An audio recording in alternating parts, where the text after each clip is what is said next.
En 1977, Danny Léopold Boucher voit le jour dans un petit village appelé Québec. À une époque où la plupart des hospitalisations étaient dues à la fièvre du disco. Comme bébé, Danny l'apprend à ses dépens quand sa mère, inspirée par le succès Disco Inferno, le laisse tout seul dans le bain où il parvient à ouvrir le robinet d'eau chaude. Résultat, burn baby burn. Peu de temps après, la petite famille enchaîne une série de déménagements successifs, sans doute pour semer la DPJ. C'est au Saguenay que le petit Danny a grossi. Un jour de Saint-Valentin, il tente de convaincre d'autres enfants de ne pas se chamailler en cette fête de l'amour. L'un d'eux pousse Danny qui se casse le bras.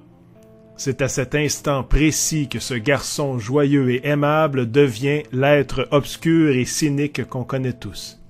Puis la famille Boucher retourne s'installer dans son village d'origine, tanné de geler et de pelleter et de parler avec un accent. En quittant le Saguenay, Danny s'exclame « Après moi le déluge ». Il complète à Québec ses études et en janvier 1998, à l'âge de 20 ans, Danny prouve son bon jugement en quittant le douillet nid familial pour aller vivre à Montréal, alors aux prises avec la pire crise de verglas de l'histoire. À Montréal, il rencontre une Irlandaise qu'il voit encore sur une base quotidienne près de 20 ans plus tard. Il erre de boulot en boulot, frôle la mort en 2001, et quelques mois plus tard, il lit dans le journal que l'École nationale de l'humour souffre d'une pénurie d'auteurs. Ne connaissant rien à l'humour, Danny se dit quand même qu'il ne peut pas écrire des blagues pires que celles qui passent alors à la télévision. N'ayant aucune intention d'en faire une carrière, il se lance le défi d'écrire des textes humoristiques pour la première fois de sa vie et de les poster à l'adresse inscrite pour voir ce qui arrivera. À sa grande surprise, il est rappelé pour une audition et ensuite sélectionné pour le programme auteur de l'École de l'humour.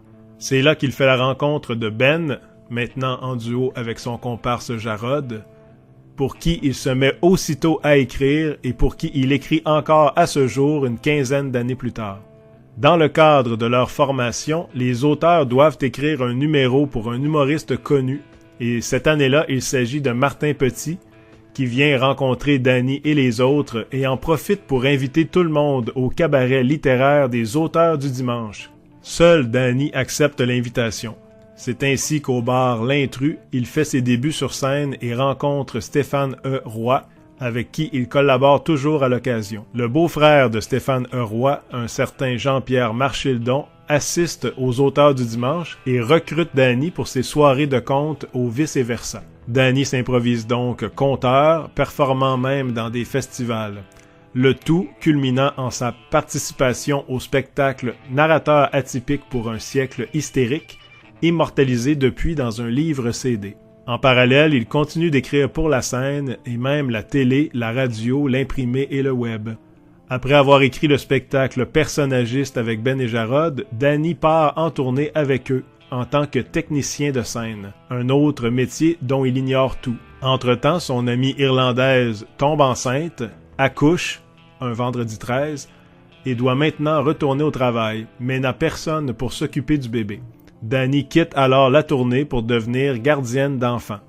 Danny la nanny. Il prend toujours soin du petit Amine aujourd'hui, tout en continuant d'écrire des blagues dans ses temps libres.